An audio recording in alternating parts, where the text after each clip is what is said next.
Toutes nos excuses pour ce petit retard avec lequel nous débutons ce journal, retard dû à un problème technique. Madame, Monsieur, bonsoir et bienvenue à cette première édition du soir sur la radio-télévision nationale congolaise. D'abord, cette information, le président de la République est arrivé ce dimanche matin à New York. Félix Antoine Tshisekedi Tshilombo va prendre part à la 80e session de l'Assemblée générale de l'ONU en tant que vice-président. C'est un reportage signé Giscard Koussema. La semaine du 22 septembre, le dirigeant de la planète s'est réuni ici à New York à l'occasion de la 80e session de l'Assemblée générale des Nations unies. Pour célébrer ses 80 ans depuis sa création, l'Organisation des Nations unies a choisi les thèmes « Mieux ensemble », plus de 80 ans au service de la paix, du développement et des droits humains. Et comme à l'accoutumée en pareille circonstance, la ville de New York a sorti son dispositif de règlement routier spécial pour le différent cortège présidentiel. C'est sur ces entrées faites que le président de la République démocratique du Congo, Félix Antoine Tshisekedi Tshilombo, est arrivé la nuit de ce dimanche ici à New York. Accompagné de la distinguée première dame Denise Nyakeru, le chef de l'État a pris ses quartiers dans Manhattan en attendant d'entamer une semaine de travail très chargée aux Nations unies. Désigné vice-président de l'Assemblée générale cette année, le président Félix Tshisekedi Tshilombo a la lourde tâche de remplacer le président en cas d'absence ou d'empêchement et de présider certaines réunions des commissions des Nations unies. Il est donc membre du bureau de l'Assemblée générale, un organe qui aide le président à coordonner les travaux, à établir et à organiser l'ordre du jour des sessions et à superviser l'application du règlement intérieur. Les rendez-vous annuels des chefs d'État interviennent cette année dans un contexte très particulier, marqué par des tensions géopolitiques à travers le monde, des remises en cause du multilatéralisme et des crises sécuritaires. À partir du mardi 23 septembre, les différents chefs d'État vont défiler à la tribune du Palais des Verts pour leur discours. Et comme le veut la tradition, le président des États-Unis d'Amérique, Donald Trump, sera le premier à ouvrir les balles. Et le même jour, dans la soirée, le président de la République, Félix Antoine Tshisekedi Tshilombo, prendra la parole à son tour pour son grand oral, le 6e de la série. Son discours est tout aussi très au regard des avancées significatives obtenues par le chef de l'État grâce à sa diplomatie de paix en faveur de son pays, la République démocratique du Congo. Cette Assemblée générale est aussi l'opportunité offerte au chef de l'État d'intensifier son plaidoyer à l'international pour la reconnaissance du jeune Holocauste. C'est dans ce cadre qu'est prévu un grand événement ici à New York avec le Fonarev en marge de cette Assemblée générale. Revenons au pays, la journée internationale de la paix est célébrée aujourd'hui, 21 septembre. À cette occasion, le président de la communauté du Grand Kivu a exhorté les communautés de l'Est de la République démocratique du Congo à rester fortes et unies pour construire une paix durable malgré les défis sécuritaires. Joséphine Lyon. Pour nous, c'est une journée qui éveille notre conscience. La conscience en termes de recherche des voies et moyens de retour de la paix. En tant que communauté du Kivu, unie avec les autres communautés, ici je parle de la Grande Orientale, du Grand Bandou, Grand Kasaï, Grand Équateur, Grand Katanga, Congo central Kinshasa. Nous sommes parmi les pays les plus meurtris du monde et particulièrement à l'est de la République, où le sang a coulé durant les 30 années ici, et ça ne s'arrête pas encore, qu'il est temps que le monde pense au Kivu, le monde pense à la RDC pour le retour de la paix. Nous estimons qu'il y a de l'espoir. Il y a de l'espoir pour le rétablissement non seulement de la paix, mais aussi pour que justice soit rendue et qu'il y ait rétablissement de la paix, qu'il y ait réparation des victimes qui ont subi et d'autres qui ont succombé dans cette guerre. Pourquoi tout espoir est permis? Mais cela n'empêche d'interpeller tout et chacun pour que la paix revienne. Aux communautés du Grand Kivu de ne pas céder à la pression des pays qui nous agressent, de ne pas jouer un jeu de nuit, un jeu de jour, que nous puissions marcher dans la lumière puisque nous sommes des enfants de la lumière. Pas vers la paix, les forces d'autodéfense de Kilo dans le territoire de Djougou, nous sommes dans la province de l'Ituri, ont déposé leurs armes, un geste fort en faveur d'un retour progressif à la stabilité dans cette zone longtemps marquée par l'insécurité. Et David Moubenga nous en parle. La paix est en train de revenir dans le territoire de Djougou, dans la province de l'Ituri, avec le désengagement progressif des milices d'autodéfense. Après Mabanga, Dala, Lopa, Nizi, Igabarière et Katoto, c'est le tour des milices de Kilo de déposer les armes de guerre et munitions auprès des autorités militaires, grâce à la sensibilisation menée par le député national Daniel Ouyewa. Nous sommes optimistes sur le retour de la paix sur toute l'étendue de la province d'Ota, puisque c'est depuis 2017 que l'Ituri traverse des moments difficiles. Nous voulons rappeler l'opinion nationale qu'internationale. Le secteur de Banyari Kilo subit depuis 2019 des attaques des miliciens Kodeko, causant ainsi mort d'hommes, destruction méchante des patrimoines. Nous, la jeunesse du secteur de Banyari Kilo, disons oui au programme initié par les autorités de l'État congolais, en déposant le matériel qui était à notre défense pour permettre au gouvernement de jouer son rôle de la protection des paisibles populations. À cette occasion, l'élu du territoire de Djougou a exprimé le vœu de voir tous les groupes armés s'engager dans le processus de pacification de cette partie de la République démocratique du Congo. Et puis l'honorable Jean Goy a sensibilisé les jeunes de la commune de Massina sur la paix, nous dit Landvoka. La commune populeuse de Massina compte en son sein des dignes fils et filles qui la représentent valablement à l'hémicycle. C'est le cas de Jean-Goy Vundi. Cet élu de la Tchangou est proche de son électorat qu'il visite et écoute régulièrement. Pour canaliser leurs aspirations, il a mis en place une structure nommée Force du Nombre. Conscient du fait qu'il est fort avec les autres, ces nombres sans cesse grandissant de ses sympathisants a investi la salle paroissiale Cœur Immaculé de Marie pour venir écouter celui qu'on appelle ici l'Ikofi ya Tchangou, autrement dit coup de poing du district de la Tchangou. Jean Goïvundi rentre régulièrement dans son fief naturel de Massina qu'il a vu naître et grandir, et surtout que c'est ici à Massina qu'il a débuté sa carrière politique. C'est donc par gratitude et redevabilité qu'il rentre chaque fois au bercail pour prendre langue avec le sien. De Massina, quartier 2, son quartier d'enfance, jusqu'au quartier 1, il a parcouru le chemin pour mieux être en phase avec ses proches et surtout avec les réalités en termes d'infrastructures et de besoins sociaux de base. Après s'être imprégné de ces réalités, il s'est fait une idée des doléances de ses électeurs et va s'investir pour qu'au cours de cette législature, leurs desiderata soient pris en compte. Il reste et demeure proche du district de Tchangou en général et de la commune de Massina en particulier, une commune qui n'a du reste jamais quitté. Il y réside jusqu'à ces jours. Le mariage entre Jean Goïvundi et les habitants de Massina est indissoluble.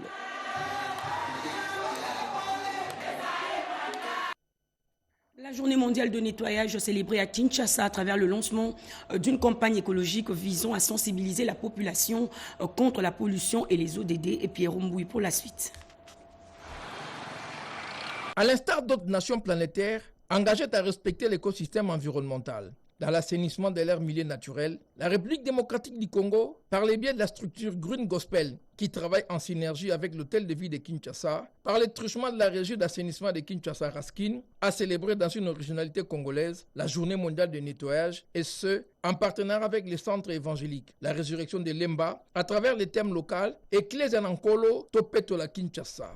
Grâce au ramassage des déchets, ordures et immondices, le curage des caniveaux, sans oublier le nettoyage de la chaussée. Green Gospel est partie prenante du projet lancé par le gouverneur Daniel Ouyewa qui s'intitule la Seigneur Kinshasa. La politique d'assainissement, comme le gouverneur de la ville la veut, nous lui avons déjà présenté, et c'est RESCO, son accompagnement. Nous devons avoir un regard aussi sur le milieu dans lequel nous vivons. Et si la population de Kinshasa et la communauté chrétienne partout à travers le monde s'est levée. Je vous assure qu'on va présenter aux yeux du monde la terre comme un paradis. La journée mondiale de nettoyage 2025, qui est placée sous le thème international « Tous engagés pour un monde sans déchets, une mobilisation citoyenne essentielle pour préserver notre planète » était une belle opportunité pour Green Gospel de lancer une campagne écologique en sensibilisant la population au strict respect des normes environnementaux et surtout encourager les confessions religieuses à assainir l'air milieu des cultes et ses environs. Autre chose, le territoire de Songololo, dans le Congo central, vient d'être électrifié grâce à des lampadaires offerts par le Japon. La cérémonie a été présidée par Daniel Epembe Yugogoto, Camille Djoké et Patience Mboyosi. Ce reportage. Plus de 80 lampadaires sont installés dans la cité de Songololo et qui sont répartis dans 5 sites de manière distincte: la résidence du territoire, le bâtiment administratif du territoire, l'institut du Songololo, la polyclinique, l'entrée du marché près de la borne de Fontaine, le camp militaire, la cour de la prison et l'agglomération du chef du quartier. Tout ceci dans le but d'améliorer les taux de desserte en énergie électrique, réduire les poches noires afin de réduire l'insécurité dans le territoire de Songololo, permettre aux enfants de lire, faire leurs devoirs et répéter les cours durant la nuit. Ce projet s'inscrit dans le droit de ligne du Plan national stratégique du développement de la RDC, qui intègre l'électricité et les énergies renouvelables comme secteur clé pour la transformation et le bien-être économique et social des Congolais. Un geste louable pour le secrétaire général du plan. Mes sincères félicitations à l'ONG BCPAD qui a pris le relais pour la réalisation en un temps record des travaux de ce projet. Cela, bien sûr, rentre dans la vision chère de son excellent Monsieur le Président de la République, chef de l'État, qui ne gire que pour le développement de notre communauté à la base. Il faut signaler que ce projet s'inscrit dans une vision de développement durable, respectueuse de l'environnement et porteuse d'avenir dans nos communautés. Avant de regagner Kinshasa, la délégation a visité l'hôpital Imé de Kimpese. Les travaux de la plateforme des autorités locales des pays des Grands Lacs ont pris fin ce samedi 20 septembre 2025 dans le Haut-Katanga. La cérémonie a été présidée par le gouverneur intérimaire Martin Kazembe Choula. Pendant 3 jours, soit du 17 au 20 septembre 2025, les maires et les bourgmestres membres de l'Assemblée générale des autorités locales des pays des Grands Lacs ont échangé à Lubumbashi les expériences de gestion de leurs villes respectives. Placé sous le thème central environnement, climat et résilience, avec comme sous-thème faire progresser l'égalité des sexes dans le contexte de la crise climatique et de la réduction des risques, ce 12e congrès des maires qui a réuni plusieurs personnalités politico-administratives, la société civile, les organismes et associations a permis aux uns et aux autres de partager leur expérience et de confronter les réflexions sur les défis communs et des enjeux cruciaux. Le gouverneur intérimaire du Haut-Katanga, Martin Kazembe Choula, y a pris une part active. Il a, dans son mot de clôture, d'abord salué les bonnes relations de coopération existant entre le chef de l'État, Félix-Antoine Tshisekedi Tshilombo, et ses homologues, grâce à qui ces assises ont eu lieu, avant d'inviter les différents animateurs à prendre en compte les défis liés au réchauffement climatique et à être rigoureux quant au suivi des résolutions prises au cours de ces assises. C'est entre autres investir dans les infrastructures vertes et durables, former et sensibiliser les acteurs urbains dans l'égalité du genre. Le plan climat. Dans le territoire de Djougou connaît un élan de développement. Plusieurs chantiers sont en cours, accompagnés d'une campagne pour la paix, le soutien au FRDC mené par le chef du secteur, Ngunza Kiza Justin. D'autres détails avec Junior Selemani.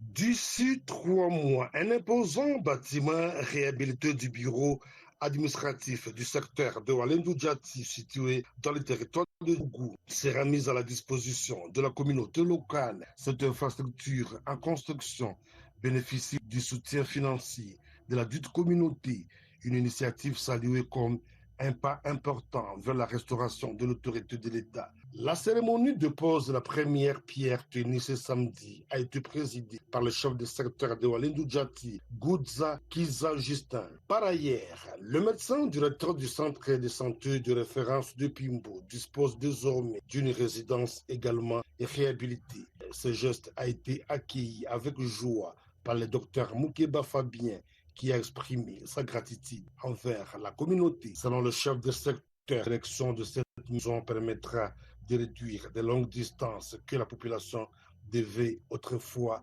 parcourir pour accéder aux soins médicaux.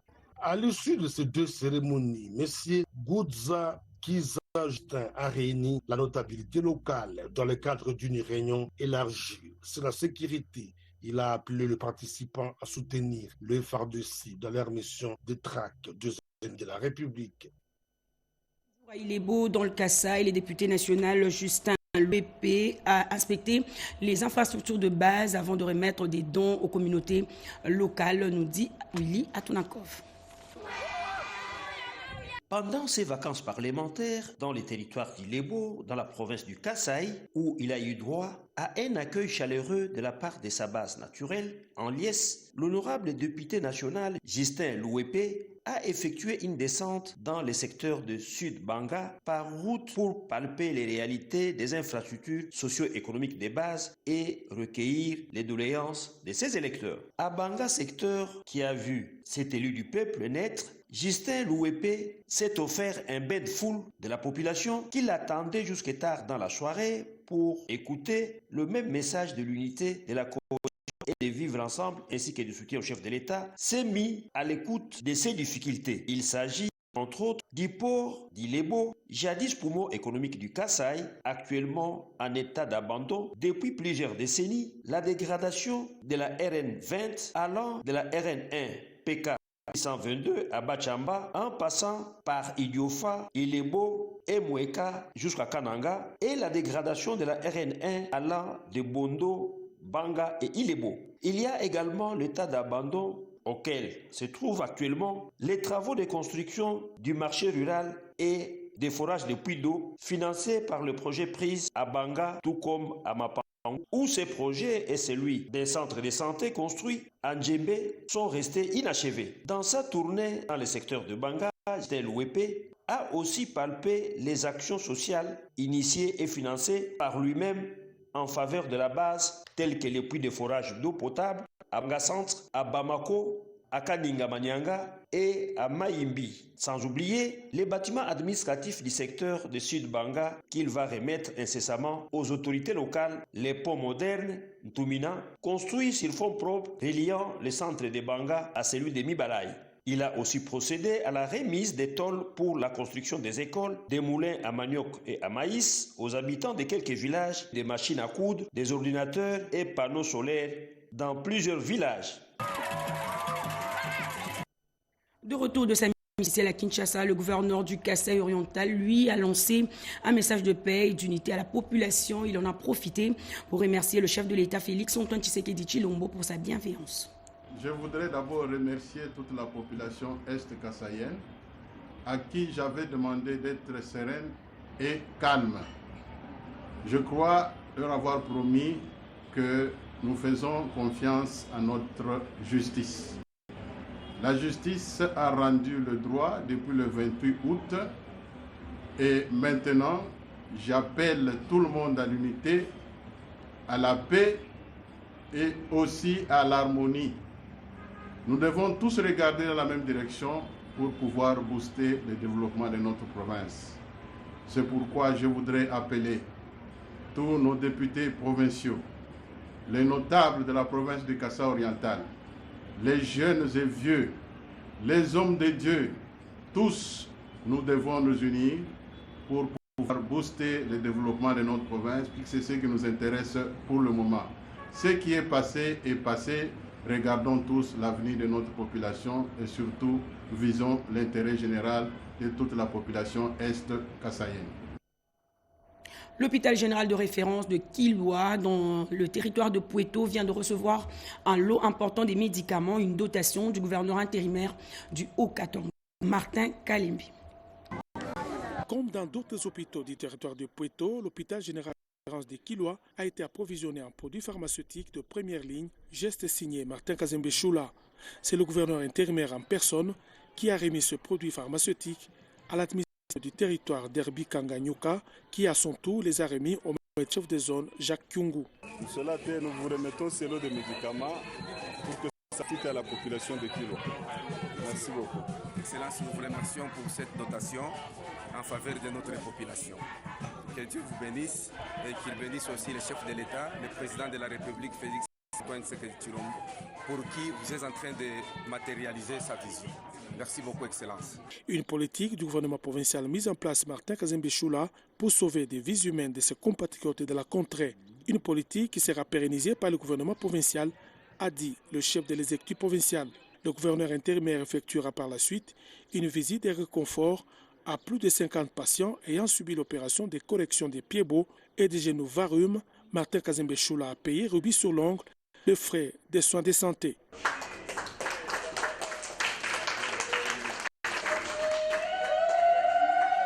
Le gouverneur d'intérim était toujours accompagné des membres du comité provincial de sécurité et du ministre provincial de l'Intérieur, Jean-Jacques Kashiba-Tambo.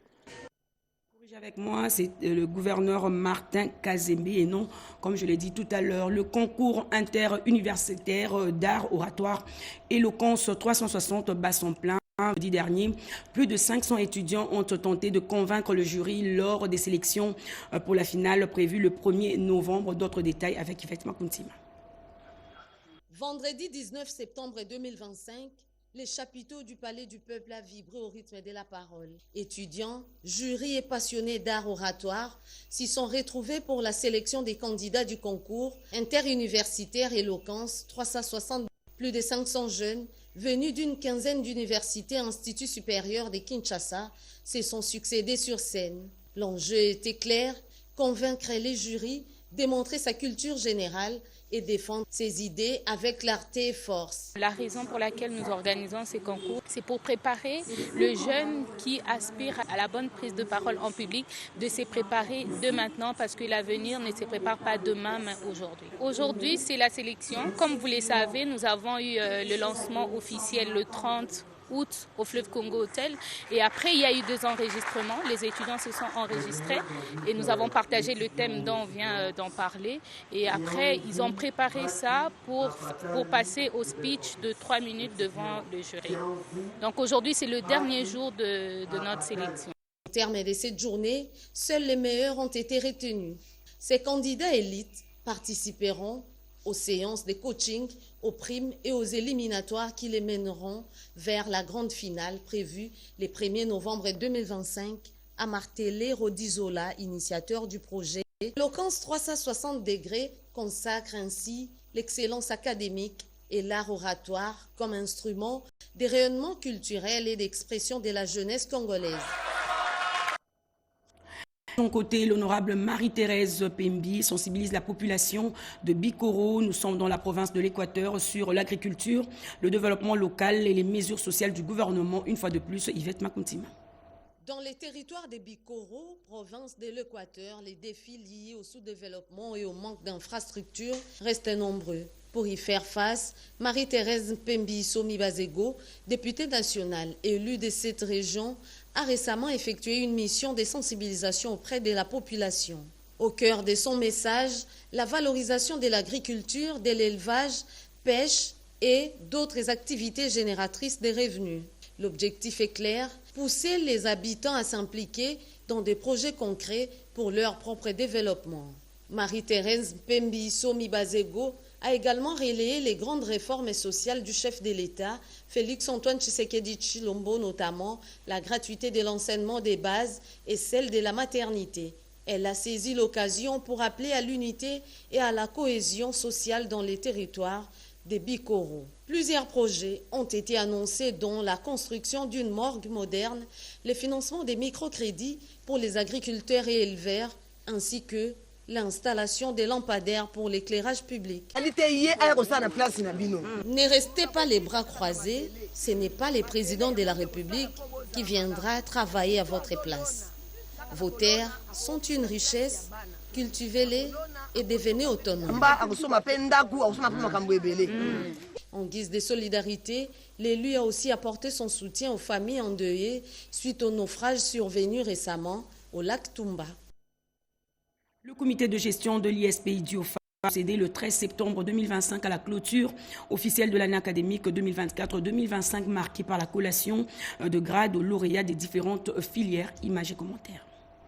262 licenciés en LMD et 33 licenciés classiques ont reçu leur brevet à l'occasion de la double cérémonie des relations de grades académiques et des clôtures solennelles de l'année académique 2024-2025 à l'ISPI Diofa. Messieurs les membres du personnel de l'Institut d'enseignement supérieur et universitaire ici présents, mesdames et messieurs les représentants des services publics et privés, 8 octobre 2024, portant directive pour l'année académique 2024-2025, de son Excellence Madame la ministre de l'Enseignement supérieur, universitaire, recherche scientifique et innovation, l'ouverture officielle de l'année académique 2024-2025. C'est là en présence des membres du comité de sécurité territoriale, autorités des institutions supérieures de la place ainsi que le membre de famille, amis et connaissances. L'ISPI Diofa organise les sciences humaines, la technique, les sciences agronomiques et environnementales et autres sciences de gestion. À l'ISTEM Kisangani, ils sont près de 900 lauréats, toutes options confondues, sciences infirmières, biologie médicale, sage-femme, gestion des organisations de santé et sciences de la motricité, a vibré au rythme d'une double cérémonie de la collation de grades académiques et des clôtures de l'année universitaire. Dans son adresse, le directeur général, le professeur Batima Agassa Salomon, a salué le travail de son comité de gestion ainsi que l'ensemble du personnel académique et scientifique.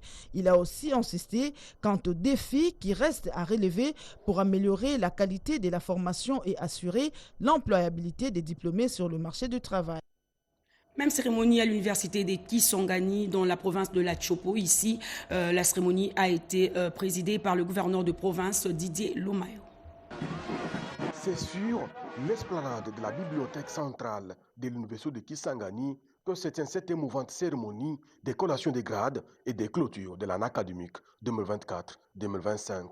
À en croire le rapport académique livré par le professeur Pionous Katwala, secrétaire général académique, à environ 640 licenciés Bac plus 5 du système PADEM et 195 Bac plus 3 du système LMD reçoivent leur diplôme. Le gouverneur ad intérim, Telomoï Tekou, qui procède à la clôture de cette année académique, félicite les lauréats et les encourage à porter haut les couleurs de l'UNUKIS dans le monde professionnel. Chers lauréats, vous quittez l'université à une époque où le monde fait face à une profonde turbulence, à une grande incertitude.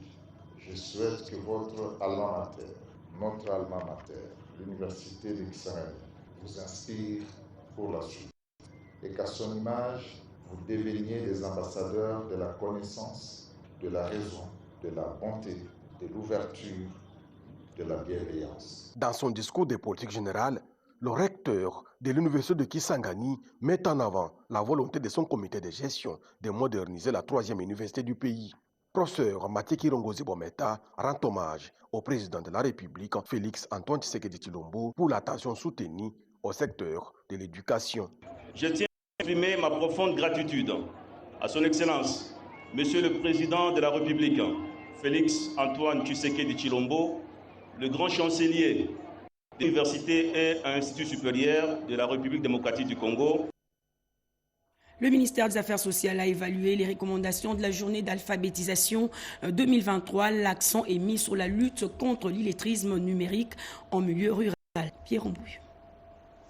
En marge de la commémoration de la 59e journée mondiale de l'alphabétisation, célébrée le 8 septembre dernier, autour du thème « Promouvoir l'alphabétisation à l'ère du numérique », des concerts avec la communauté internationale et sous l'égide de l'UNESCO, un groupe d'experts congolais venus de divers horizons d'apprentissage linguistique ont cogité rationnellement et de manière efficace autour de l'évaluation rigoureuse des multiples recommandations issues de la table ronde de la journée de l'alphabétisation de 2024.